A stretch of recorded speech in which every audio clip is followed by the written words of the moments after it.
Okay, welcome everyone to the fourth edition of Leadership Lesson Series of YDMA. As many of you who are members of YDMA know, and those who are not, for their benefit, YDMA is a program for the C-1 level in the technology function in leading corporates in India. It's been set up by CIO Association, which is the largest association of chief information officers in the world. And the goal of YDMA is to create the digital leadership for tomorrow for India. Under this program, we run leadership lesson series just like this one. Additionally, we run many workshops on technology and non-technology issues. We organize lab visits to get hands-on experience of technologies. We organize peer networking programs for the audience and many other initiatives to groom the next level of. So as I was saying, Mr. Karnik, probably many of you know him or at least about him well. But for the sake of record, Mr. Karnik began his career in atomic energy many years ago and then spent a couple of decades with ISRO and especially working on the use of space technology for education in India and did some really pioneering work in that space. After that, he rather introduced Discovery Channel and Animal Planet to India. And he was a managing director for India and South Asia for these channels. Subsequently, he became the second president of NESCOM at an especially tricky time for its evolution and led it to a global reckoning as well as a global status and made this really a vibrant and a very powerful organization.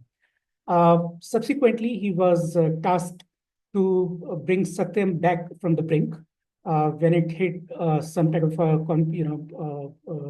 credibility crisis. And Mr. Karnik did that and found a new home for Satyam Computers at that time. After that, he's been involved with many organizations. He's written 4 books, which are on varied topics about India's journey, as well as how India will fare in this decade, which he called a decisive decade. And we'll hear more about that from him as we go along. He's a recipient of many, many awards, including Padma Shri. And we are very honored to have him today in this session with us. And without further ado, I'll hand over the floor to him. He will speak for about 15-20 minutes, drawing upon his long and rich experience about leadership as well as on innovation. And then we'll open up for Q&A like we always do. And please make the best use of this time by putting across to him the questions which you really want to ask about India's future and about what leadership really is. So with that, I'll hand over the floor to Mr. Karnik. So Mr. Karnik, please go ahead and present your thoughts. Thank you, Pranav, and good evening, good afternoon to all of you. I'm flying in Delhi, not quite, and I hope some of you are enjoying better weather. Though those in Bangalore may well be in swimming trunks, but that's a different story. Okay, let me start. What I intend to do is to speak for ideally 15 minutes, but I'm not a professor, so give me a leeway of a few minutes. I can't end the class sharp on time, but certainly less than 20. I want to make sure that we try to make this session as interactive as possible so that I address things which are top of mind for you, of concern to you, and really not then drone on and on myself. But I do want about 15 minutes to, you might say, lay the ground and put us all on the common page, and might tell you in the process a little bit of the experiences that I have had myself with regard to leadership. Let me start with looking at what a leader is. And I'm not going to any textbook definitions. I'm going to keep this very practical and as simplistic, you might say, as possible, not just simple.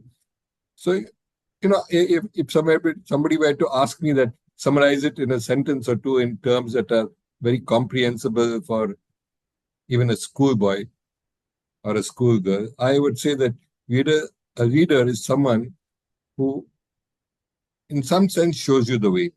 And it can be in 2 very broad methods of doing it. One is for the leader to show you the way by leading the way, literally, a leader who's in up front and walks and you follow him or her. The second is a leader who points the direction to you. Look, that's the direction you head in. That's your North Star. Keep heading there. I'm with you, but not necessarily in front of you. And I found very, very broadly categorized. You can sub-categorize, go into detail, discuss maybe a third way of looking at it. But very broadly speaking, I found these two broad divisions of what you might say a leader is. And before I get to the more experiential context, let me try and put this in examples which might make it comprehensible. And I choose examples from the past and history by intention, trying to avoid contemporary examples here of people, which can get very tricky. So, if I look at different ways that leaders have led in these two broad categories, there are those who lead by charisma. Leaders like, if you look at the international scene and people you might come to mind straight away, somebody like John Kennedy, former president of the US, he was a charismatic leader, young, handsome, well-spoken, articulate, could do well, and a very charismatic leader whom people just loved and voted for. And his leadership was really based on many, many other things, but one was certainly his personal charisma. The other, you might say to me, at the other end of the spectrum, is those who have led by command, by the ability of their personality, the force of their personality, by being strong people who have literally commanded respect, and commanded sometimes the worst sense of the term.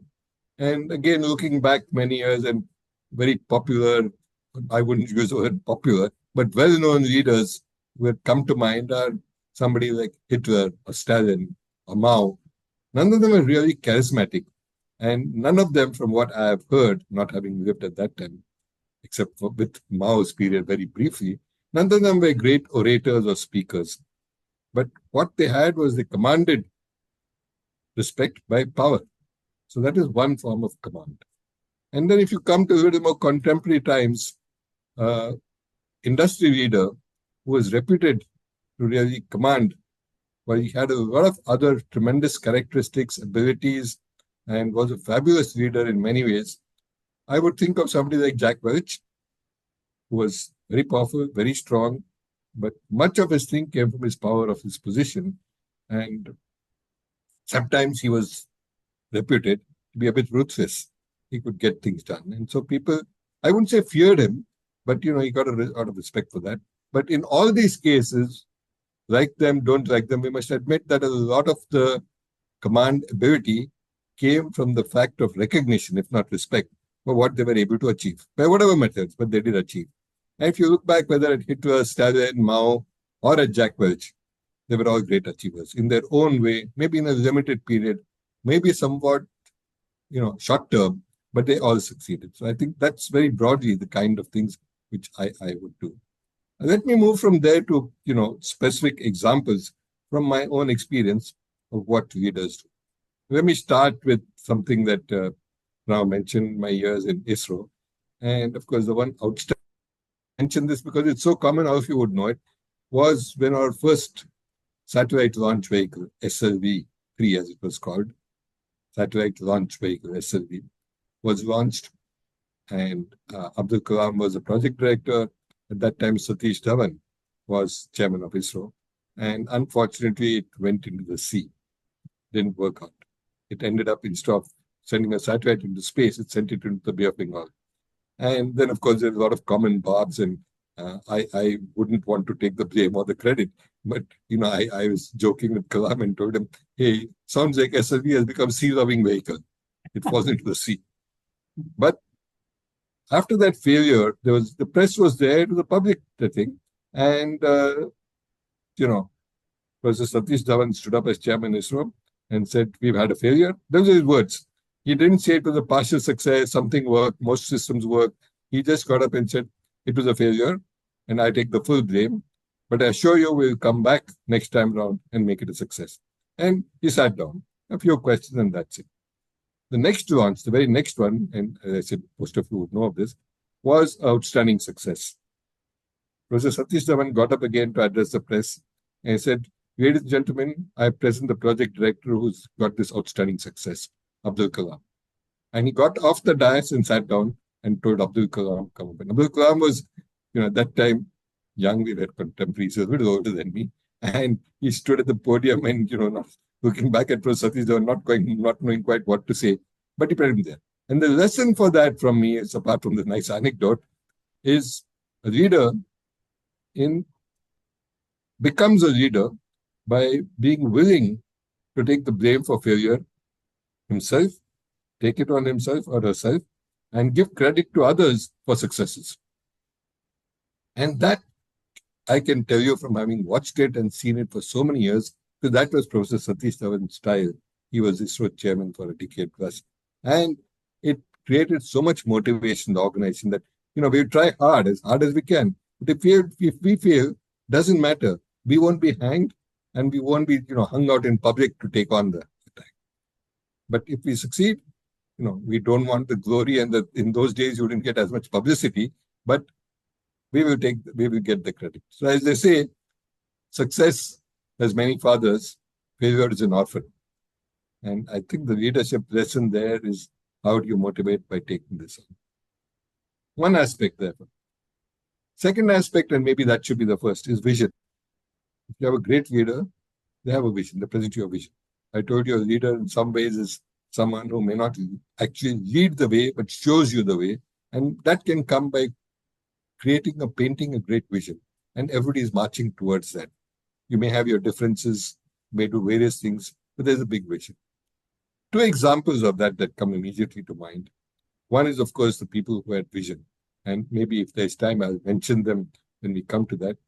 In my own personal experience, for the short period he was alive when I was working, was Vikram Sarabhai. And I'll come to his sort of vision. But the vision for initially atomic energy, which Dr. Bhabha had started up in what he did. And then for space, where from ground up, he painted a vision which lasted more than 25 years for us. That was the sort of direction. The second was Dr. Kurian. My interaction with him was only from the outside, and all of you know of Dr. Kurian and Amul and the milk story, but he was another person with tremendous vision. And his vision, of course, was in relation to what milk could do to transform India's rural economy. It was not about producing more milk, it was how about it could transform the rural economy, especially women's position in society. And his method was to do it by bringing the latest technology to, as he told me, the most grounded problems on earth. He said literally the cow dung problem with the latest technology. And just keep back of your mind the fact that he was a nuclear scientist. I don't know how many of you know this. With a PhD in nuclear science. And here he was in dairy technology, and he was determined. If you saw the Amul plant, even at that time, I saw it in the 70s when I was out of 20-something. And it was amazing, the technology at that time. He had got the very latest technology and married that with collecting milk at the grassroots at every village, every day, twice a day. Built up what today would be considered an amazing supply chain, the logistic chain, and think of all the things that followed from that. Anyway, that's the second sort of thing of people who painted a great vision and did something extraordinary with that kind of vision. It motivated people, but it can motivate people and lead them on, not only when you paint a big vision, but you have to communicate it down the organization. How do you do that? How does that happen? And here I want to give you one story, if I take a minute or two on the story. When I was working in ISRO on the satellite television experiment, which Pranav mentioned in passing, which in the 70s, so starting 75 for a year, took television to rural villages in remote India, in parts of Bihar and Orissa, including villages which had no power, at a time when there was no TV beyond Delhi. Bombay was just starting. Other cities had no television. We were on second-tier towns, and we were on remote rural areas. So this was done via satellite. And we were working very closely with NASA, whose satellite we were using for a year. And the NASA team, and we used to exchange visits, come and see where things are, how this project is progressing. IPOR NASA team came to visit us sometime in the year or two before the project, worried that are we going to be on schedule or no. So they came, you might look at it as some ways on a doubtful mission to see what's happening. And I was taking them around our facilities in Ahmedabad then, which was the headquarters of the whole site program. And they wanted to see what's actually happening on the ground. So I took them to a workshop where some of the parts were being made for our Earth station. Earth station is something that sends a television program up to the satellite, obviously the critical link, because without that, you will get no television if everything else is there. And we were doing this in country. We had insisted that we will do it indigenously by ourselves. We don't have to import it. We don't want your stations. We don't want to buy one. So they were a bit doubtful and took them to the workshop to show them how it's progressing. So at one of the points in the workshop, a very senior NASA official stopped and asked me, can I talk to one of the people? I said, sure, talk to anybody. So he said, let's talk to this guy. He was a machinist. A machinist, many of you won't know, and today there are only robo factories. But a machinist was someone who was, 10 standard past ITI, who was able to either grind or mill parts using a machine. So I said, okay, what do you want to ask him? He said, just translate for me. And I did that into Hindi, and yes, the machinist answered the question, then translated back into English. He said, ask him first what he's doing. He said, I'm making a part for this project called Site. So I said, ask him, what's the part for? I asked him that promptly, and the machinist replied, and I'm quoting his reply in English, though my Hindi is bad, but he said this actually, believe it or not. He said, this part is for an amplifier that will go into our Earth station, which will send signals up to a satellite, which I understand you are providing. It will come down and reach as television programs to villages in rural India where children will see it and get educated. And this guy was zapped.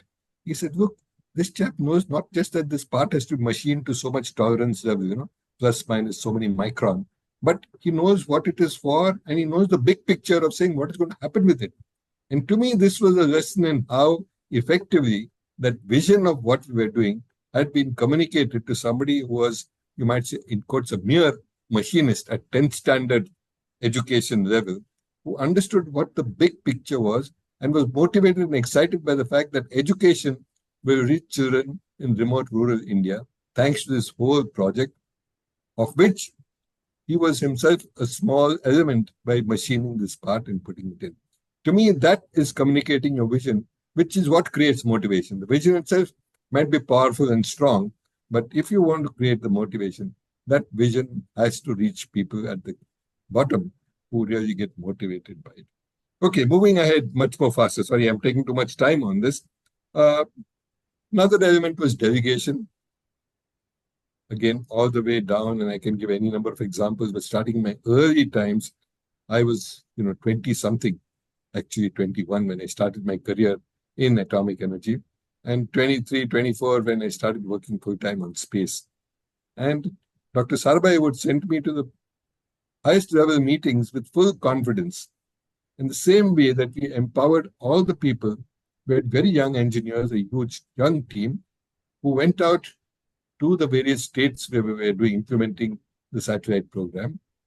And these would be, 25, 27-year-olds dealing with the chief secretary of the state. And they were fully empowered and knew it. It created two things. It created a sense of ownership among the young people. It created a sense of great responsibility that, hey, I've been given this and I have to deliver. And it created, obviously, immense motivation. And I think these were the key elements of the. So it's not just a vision. It's not just communicating that vision. It's empowering people by delegating authority and responsibility to them. I think these were key lessons which I picked up from there. Other aspects, and I'm going randomly now just to move on faster, is things like, making yourself redundant. We'd all read that an important strategic thing, a board responsibility, even the CEO's responsibility is to look at succession planning at senior levels and succession planning for herself or himself. What happens? Somewhat crudely put in terms which my American friends used to do when I was on the board of a US company. The CEO was asked, and he said, don't worry, jokingly, he said, look, I'm young, I'm around. Why are you asking me succession planning? I've told you all about the others. He said, no, what's your succession plan? So somebody put him to it in very direct terms, and I said, Americanism, saying, hey, you may be run over by bus tomorrow. What do we do? Rather a crude way, but I think very telling way. You don't know what will happen. a black swan event. So succession planning, irrespective of saying this guy's around, don't worry, he's not leaving. He or she is stable, happy, but you don't know what will happen. So very important part of succession planning. And therefore, in a broad way, as a leader, one of the things I found absolutely difficult to do, but if you look at my experience with a number of development organizations, what you might call NGOs, they're very successful. Some of them have done brilliant work.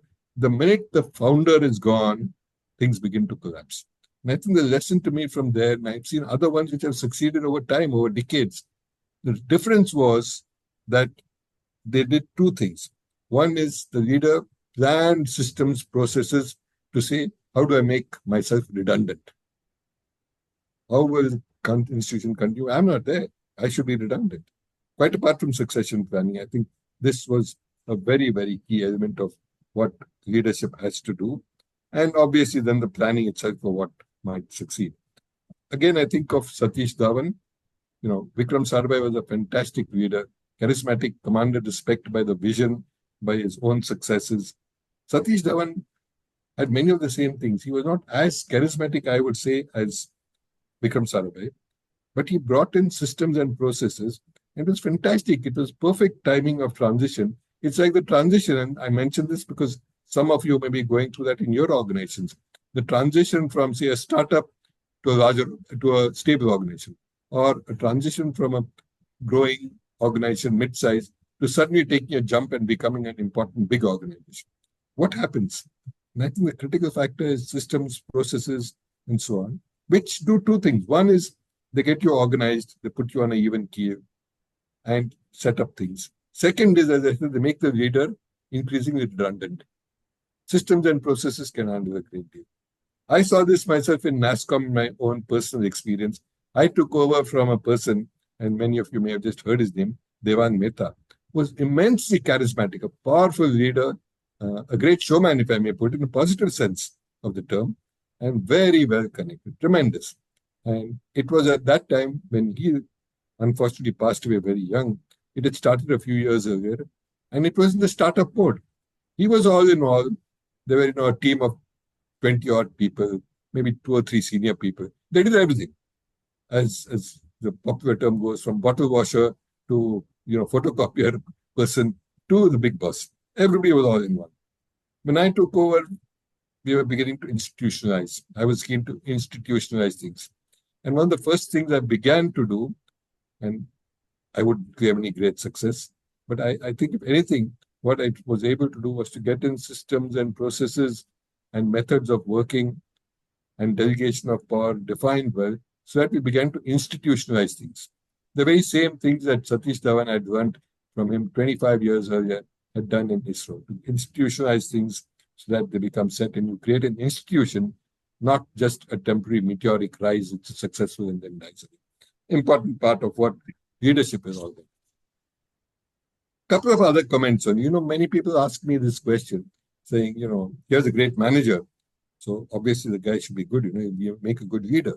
And I say, no, there are different traits. A good manager is somebody who works very efficiently, who is able to deliver efficiency with given constraints. If some of you are mathematically inclined or have gone through an MBA where you are a jack of all trades, you'd think of linear programming, optimizing under constraints. And that's what a manager does. And a good manager does it very well. He or she manages people, manages all the resources, given all the boundary constraints, and optimizes them to be delivering things efficiently. A leader may do that, but may delegate that to somebody else. But the difference is, a leader doesn't look at the constraints as being given. A leader says, hey, if I need to, how do I change the constraint itself? Why do I assume this is a constraint? What can I do to get out of it?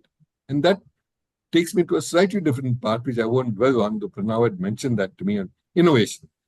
And, I think if you look at removing constraints, one of the things you have to do is to innovate, to do something very different. And let me give you an example. And I like to give tech examples, and pardon me for giving more ISRO examples, but after all, I spent 20-odd years of my life there. One of the constraints when we were looking at broadcasting from space and reaching remote areas in India, said, look, we can't set up transmitters on the ground everywhere, so satellite is the best way. But to do it from the satellite, you need tremendous power because you have to receive it on the ground, which is, satellite up there, 30,000 miles up, and you want to receive it here. What do you need? You need a lot of power coming out. And you need just not power, brute power. You need to focus it in order to get it more powerfully there. It's like, think of a light beam. You need a lens of some kind. You need a convex lens to focus it. That gives you more brightness. And that's what all, such lights do. Flashlight, for example. You look, it has a reflector which is shaped like this, which then gets the light focused on your face or whatever object you want. So that is how the early satellites started for satellite communication for low bandwidth, which was like voice. So they used to have a 5-foot, 6-foot dish up there and concentrate the power a little bit and get it there. And then you had a large station on the ground which received these signals. For example, if you were doing transatlantic or Europe to India, like we have in a place called Arvi near Pune, a 97-foot diameter dish. Imagine a dish which is 97 feet, because that's what you needed to receive the signals from a satellite, which had a small dish on top. Now, that was a constraint. So people tried to pump out more power from the satellite, but there's a limit because you need to generate that power there. So how do you get more power down? And you would take it as a constraint and keep trying to optimize. The optimizers, good managers, kept trying to get more power, more powerful amplifiers, 10% more, 12% more, 15% more. And this went on for many years. There's somebody somewhere, and I don't know who was the person who did it. There's no name yet. Just thought of a wild idea. Hey, suppose I reverse this. Instead of having a small dish on the satellite and trying to get more power from there, and a big dish on the ground to pick up as much as I can. It's like, receiving rainfall. You want a wide thing. So suppose I put the big dish up there. Then on the ground, I can use a small dish. And then I can proliferate them, because on the ground, I need hundreds, thousands, tens of thousands of them. In space, I just need one. So that was where this satellite called the direct broadcasting satellite was born. And then I won't go into the rest of the story, which is as interesting, saying, how do you send up a dish? And the one we used for satellite television experiment in the 70s had a 30-foot dish. How do you, launch this? When you launch rocket is only 8 feet, 10 feet in diameter. And that's a different story. But just to give you a one-liner there, think of an umbrella. Fold it and open. That is the concept. But look at the reversal. And to me, the leadership, its vision, its technology, it's everything else. But just the innovation of saying, let me invert the problem. And then in more contemporary terms, think of what we started with in computers. First, we had computers that were, large, then we reduced them efficiently, small reductions, big reductions, some new technologies, came down finally to a desktop, which was great. Then somebody said, look, we need a lot of desktops. So why not make this cheaper by making what you call a dumb terminal and make the sender, the server, smart. So that happened for me. And then somebody again thought, hey, why do I do this? If I have a large number of them, it's true.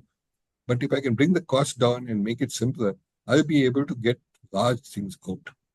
So again, we've gone back now, and you think now of not the desktop, the laptop, but think of your mobile phone. Everything is there, and it's smart. It's like a computer right in your hand.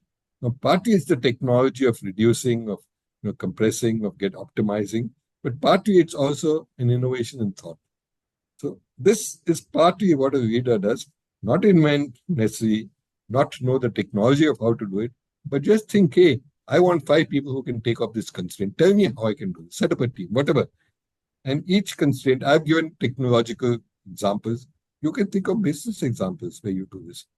You can think of the Saatchi revolution, which in some ways, it's not the innovation, but began with this concept, saying, how do I get something cheap out in millions and millions without, using a huge packaging and getting into costs which are high for transportation.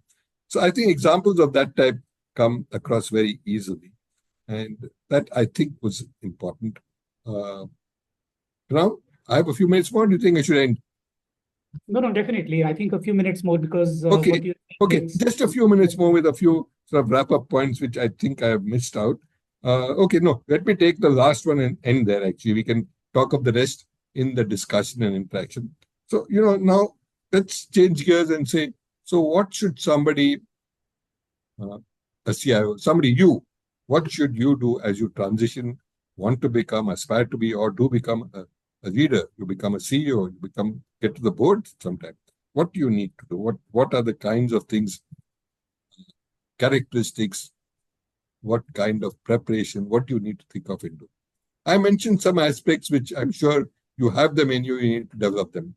Vision, leadership, charisma, you're not necessarily born with, you can build it, but some people feel it's not. But look at your own style, look at where you are. Some of you may be charismatic automatically, some of you may be people persons. Some of you may have the kind of abilities which automatically breed respect. Some of you may be preferring to say, hey, I like to be a strong person, tells people what to do. Fine, command thing. Nothing bad about any of these leadership styles. Each one has its place, each one has its context, each one has its pluses and minuses. So pick your style, do that. Think of a vision. Think of what, if you were CEO in your present company or new one, what would you look at? Think of communicating it. How do you get it across to not just your next level, but how do you make it seep through the organization? As they say, the tone from the top is critical. So it's not just what you say, it's what you do. It's the way you put it across. It's how you behave with your colleagues, with your juniors, with your subordinates, with somebody you meet in the lift, with your, the worst person in your organization who comes and serves you tea. I think these things matter and matter deeply because they tend to accumulate. People talk of them and you become known for what you do. I think that's an important aspect. More functionally, 3 or 4 things which you know and many of you would have, but certainly as you transition from a CIO to a CEO of broader role, you do need to be more business aware. Many of you would be, many of you do it as part of your job also, but very often I've found CIOs know all about their own job and all the related things, but are not so business aware. What does it mean in terms of business? The second one, which is similar, is to be in many ways, aware of not just the business, but also what it means in terms of the technology in your present sector, in your industry, and maybe even beyond that at the level of digital and AI, which are transforming everything. And, there's like electricity in every industry now. It's like IT. There's not an industry which doesn't use IT. In the same way, you need to know something about AI. So make sure you're brushed up on that. You don't need to be an expert. You can't aspire to be an expert unless that's your field. But you need to know enough to be able to talk to experts. So as you get particularly to a leadership level, the abilities to handle technologies and especially new things that are coming in mean that you must be familiar with them, which means a lot of reading, understanding, talking to people, things that build up your base in that. Very important.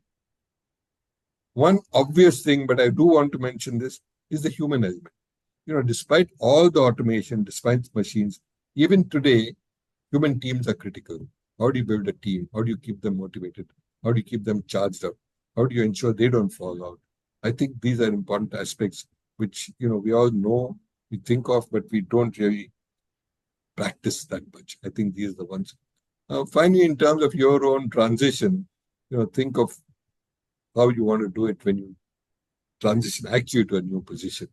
And, sometimes when you go to a new position, it's a good time to make changes. That will vary on your organization, where you are, what your background is. But it's good to not wait too long to make some changes. It's been my experience.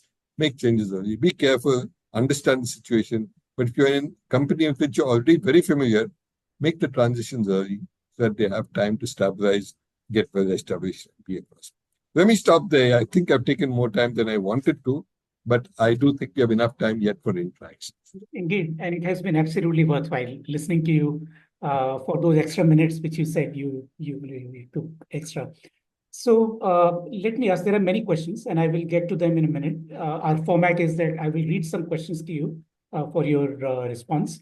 But let me ask one question. The names which you mentioned in your opening remarks, whether it's Mr. Kurian or Satish Dhawan or Vikram Sarabhai, they all belong to an era in which all these institution builders somehow came together and made India, put India on a path to, on a different trajectory.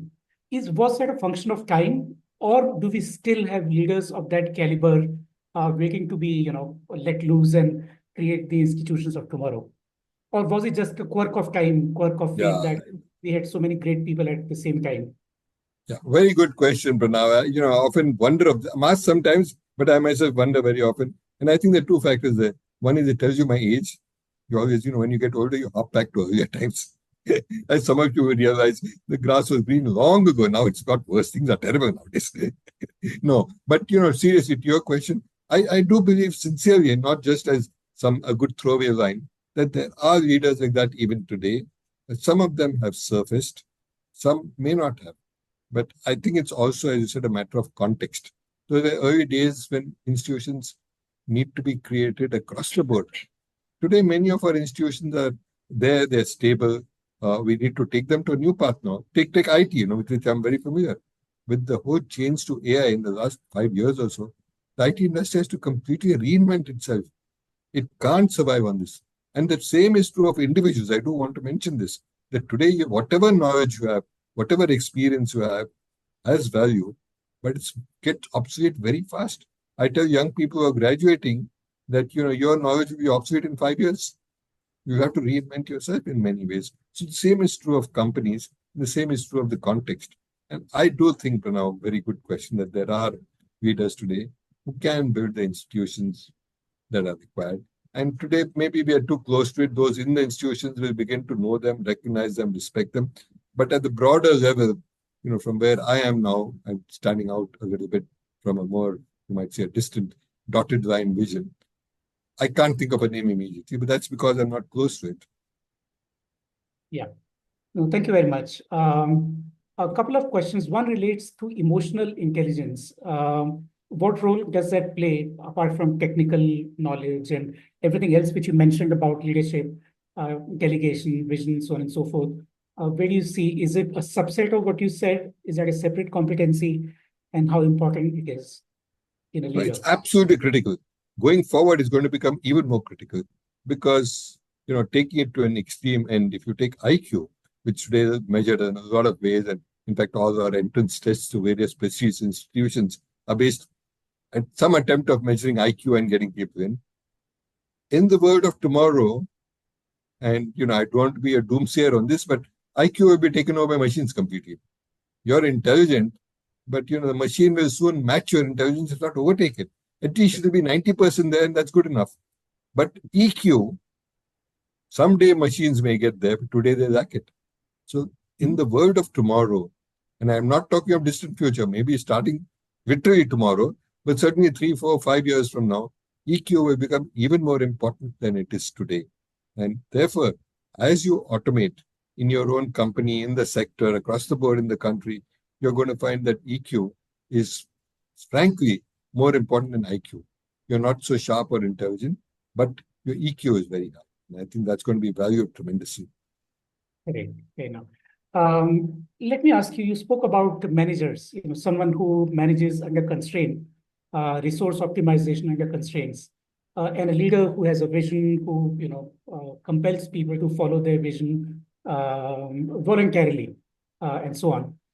And how does one make a switch from one to the other? Because if you've been, you are a mid-level manager, you are one level away from being a CEO, you are still managing constraints because you're a functional leader.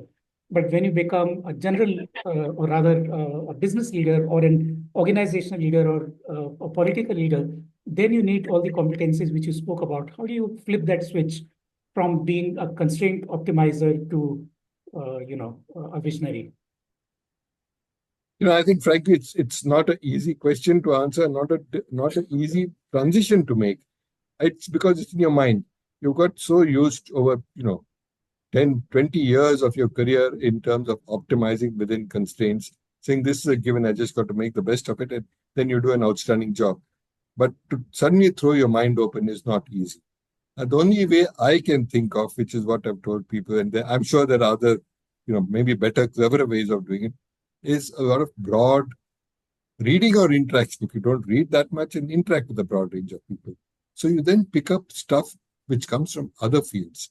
And of course, the best examples to me come from actual down-to-earth technology examples, where new technologies often borrow from a completely different field. Just to mention one simple example, in the early days of drones, I'm not talking now of the large UAVs, but the small drones, this size drones that fly around. The question was, how will they deal with all the sensors they have with an object that comes suddenly in the way? Something sizable. You know the given objects, you mapped it, you know the route, you go there. But what happens when something comes suddenly? And the answer came from literally drones, but live drones, organic drones, with bees and such like. Yeah. How do bees do this? And that translated from biology into electronics and technology. Many, many examples, and I love picking up some of the examples. But to me, this is telling, because as long as you keep yourself open to other fields, and I said there are ways and ways of doing it. One way is just broad reading of, your interest-based estimate, much, much broader than your own field. Second is, if you do, as I said, and I'm practical about this, if you're not a great reader, not a voracious reader, then interact with people who are from very diverse fields. You pick up something from unknown area, and I can't even say what, but it comes from somewhere completely different, and you pick that up. Let me give you one more example, which some of you who are movie fans may like and may appreciate. I didn't understand it, frankly, the first time around. One of Satyajit Ray's movies, there's a transition of a housewife from being a person who's just looking after the house. And I say just advisedly, because in India, that's the way it's put, just looking after the house, nothing else. So she's way down the hierarchy.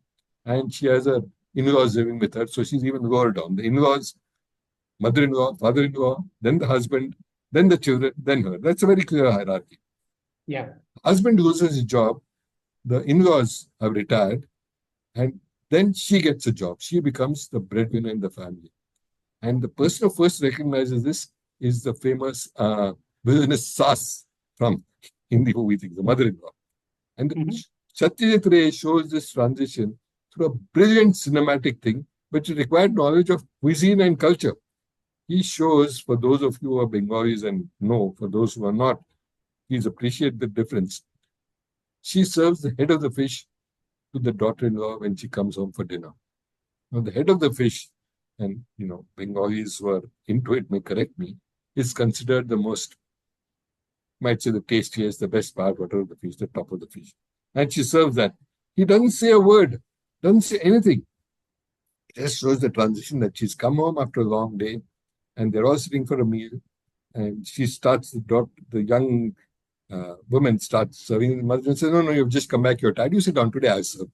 And when she's serving, she serves everybody their own pieces. She comes almost towards the end to the daughter-in-law, but she serves at the head of the fish. That's all. Here's no comment. And those who don't understand cuisine or culture will not pick this up. So she served everybody food, and fine, she served it pretty fine. That's the thing. But they don't appreciate this finer point. Now, see, Satyajit Ray's thing of picking this up from one field and transposing it somewhere else. To me, that too is innovation. It's thinking. It's a reversal from optimizing with whatever it is they have, something else. So, random examples. Yeah, thank you. I think tough. Yeah, it's a tough one. How do you flip that switch? But having wider interests and getting more and more experiences which are different from the ones which you usually have is perhaps the best gateway to make that transition. One question, actually, there's a question. I had a question which is similar to the one which somebody has asked. So I'll ask both of them and you can address them one after the other. The question which a participant has asked is that what was the most rewarding phase of your career or most rewarding, episode in your career? And my question was, what was the toughest, challenge which you undertook, and what were your lessons from that? So you may take in them in whatever order you want, but it'll be very nice to hear both of them. Well, the first one for me is somewhat easier, Pranav, because I sort of look at it in many ways as bookending my career in a more formal sense. The first part, the most exciting part to me, when I was very young and involved with the satellite television experiment. I was very young at that time. It was immensely exciting. I was working with somebody who became an absolute idol for me, and I can go on and on about him, Vikram Sarabhai. And it was about an exciting vision, which I was fired with. Because that's why I joined Atomic Energy and then later Space. How do you take technology and use it for development for those who need it most? The idealistic times, you're 20-something, you're fired up with doing something great for the world at large and for these people. So I found that the most exciting, the most rewarding and the most memorable part. Mainly, I guess, because I was young, but it's the most memorable part, and any number of memories of it that are there. At the other end, the second one was you mentioned Satyam in passing. It was it was brief. My involvement was for no more than 7 or 8 months, and that was it. But it had gone through, those who don't know, two sentences, it had gone through a great transition of fraud, which threatened closing the whole company, which had 50,000 employees who would have been out of job. Plus, more importantly and more broadly, it threatened both the Indian IT industry and India's credibility as investment. At that time, we were working hard to get foreign investment in, to get foreign investors in the whole country. And this governance failure could have been terrible. So the fact that we were able to, in some ways save the company, turn it around, find a good home for it, get the Mahindras to take over, who made it an outstanding success now. I think to me, that gave a sense of satisfaction. And particularly at the end of my career, what I found very good was that you could make a lot of impact in a very short period of time. As you get older, one thing you don't have, which you value greatly, is time. So the fact that you could do this in just over 6 months was very, very satisfying. Yeah. Now, the biggest difficulty, you said problem, Pranav? Yes, most challenging. It's tough, yeah, because you come across so many challenges and stuff. You don't know which one to pick and which one was really challenging. And most of them, I would say almost all got resolved. So I was very happy. So I don't know I can pick one of them, but if I were to pick something, and I could pick from any phase of my career, but from the IT industry, because that's a little more contemporary and people relate to that, was soon after I joined, immediately after I joined. And, a little bit of background history there. I joined NASSCOM in June or July of 2001. And I was just finding my feet there when September 11 happened in the US, the terrorist attack. And everybody, friends, peers, advisors told me, look, you made a mistake as it is joining the industry at this time because the Y2K boom has just ended. Y2K, as you know, 2000, and it ended. And the industry was riding on that. Now that's gone. So this industry is going to go downhill. Why do you go and join an industry at this phase when it's on a downhill slope? Second, with 9/11, with the US at that time being almost 70% plus of our total revenue and 80% plus of our exports, they take a hit, their economy goes down, they become closed for whatever reason, we'll be finished. So most people said that's terrible. So we had a difficult time getting out of that, but that was made worse by the fact that as we began to climb back, the US presidential election, and many of you will not remember or recall, but we became the prime targets. That's when Bangalore became from a proper noun, a city name, to a verb. You will be Bangalored. That's right. Which means you lose your job. And this became very popular in the US. His job has been Bangalorized, it's been Bangalored, which means his job has gone and it's been transferred to some Indian in some remote city called Bangalore. So we were being attacked tremendously, continuously. And we had to find our way back, claw it back, had to make new allies, friends, and somehow convince people there. That was certainly a difficult period, this whole period from late 2001 to 2003 or 4, which we managed. Yeah.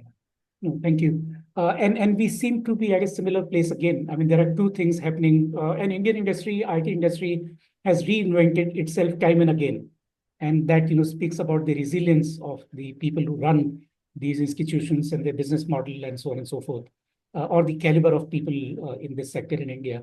But do you believe that the industry is at a point now where two forces, one, of course, this whole Bangalore thing resurfacing so far in manufacturing, but the general trend is about, and second, AI, because AI will automate many of the things which Indian professionals have done. Do you think that this is the toughest phase coming up, or it's an opportunity for Indian? Pranav, I think it's an opportunity. I always look at opportunity out of any problem. I think no problem is without a big opportunity. But very specifically to your 2 points, manufacturing I wouldn't worry about at all. Because the fact is, despite what Mr. Trump said and his little missive at Tim Cook for investing in India, the fact is that we import next to nothing from the US. So even if we make import tariffs zero, our industry will face no competition. The Chinese we have to worry about, not the Americans, as far as manufacturing is concerned. So it will not affect our manufacturing industry, except maybe marginally for a short period, but it's not really going to happen there. But the AI one in automation, you're absolutely right, because uh, as I've written and spoken about elsewhere a number of times, historical experience shows us that any new technology creates more jobs than it takes away. Take an example from India. For those of you who are 45, 50 plus, there's a period when the whole banking industry, particularly the government-owned banks, were going on strike saying they're against computers because computers will take away their jobs. And it felt so, they were not wrong. But today, as you know, it's one of the biggest employers in terms of continuing to employ people. And many people, young people particularly, don't even visit a bank branch, and yet bank branches are proliferating, and so are people there. They need people. Yeah. So that's been the experience. But in the short term, you're going to have a serious problem because many, many jobs will get either reduced or replaced. And it's going to be a while before new jobs start coming as a result of AI. In the meantime, there will be great difficulty. And retraining, reskilling, updating skills is going to be absolutely critical. Which is why I mentioned that, for those of you even at mid-level and above, as you aspire to go higher up, your ability to handle technology, just understand it, has become absolutely critical. And AI is going to be like the air. It's going to seep into everything. Doesn't matter which industry you're in. You think this industry is you're not prone to automation or not subject to AI. It will be there. If you don't do it, your competitor will, and you'll be finished. So you've got to be on top of stuff. Correct. But we have a lot of churning coming up in professions, Absolutely. in jobs, and so on and so forth. And it's Absolutely. best to be prepared at the individual level, company level, national level. And I hope, we are preparing at all those levels in the country. Um, Let me ask you about Satyam. You mentioned that, it was a governance failure in the company. And I remember because at that time, I was tracking governance awards and so on. And Satyam had just got a Golden Peacock Award for corporate governance, before this exploded. How do you know whether a company is ethical, it has governance processes? Can you say, apart from the fact that it gets awards and it has, a board and so on and so forth, how do you know what is the test or how do you figure out whether a company is ethically run or has high levels of governance or not? Especially with regard to Satyam Pranav, but even more broadly, it's very difficult, frankly. If you look at Satyam, they got every possible award for governance. They had a top four, big four auditor. Every box was ticked. The promoter himself got awards for entrepreneurship and success, and nobody would say anything about it that was anyway badly run. In the rearview mirror, when you look back, you find a lot of things. But looking at that time, as I always tell people, I would have also rated it as being well run and no governance problems. Why they came, how they came is a different story for in that specific example. But more generally to your question, it is very difficult here. The only thing you can count on is ethics of individuals. And very importantly, and this may be important for all those who are on the call, what are the safeguards you put in place? And here I found even, and this is not just retrospective, but problems with many Indian companies. So I was one of those who became very unpopular with my friends in the corporate world because I was insisting at that time after Satyam that all board appointments be independent directors be limited to one, at the most 2 terms. In fact, I was saying 6 years, they made it 5+5 for the simple reason that the longer you're there, the more familiar you get and the more difficult it is for you to ask difficult questions. You know somebody there, the guy is good, yeah, he's trustworthy. You don't ask difficult questions. So the whole independent director concept goes. That's just one indicator. I'm saying you've got to make sure that the checks and balances that we tend to build in are there and are taken seriously. That's very difficult. It's easier said than done. But that's the only way to frankly look at it. And the second is, this is always, this is post-facto learning. But again, going back to my early days, it comes from ISRO that when you're in space, you can't repair anything. So you think of all possible failures before the satellite is launched. So when you have a governance system, just think of all possible failures and how you might keep a tab on them and correct them. Not easy. I said just easier said than done, but only way you can possibly do it.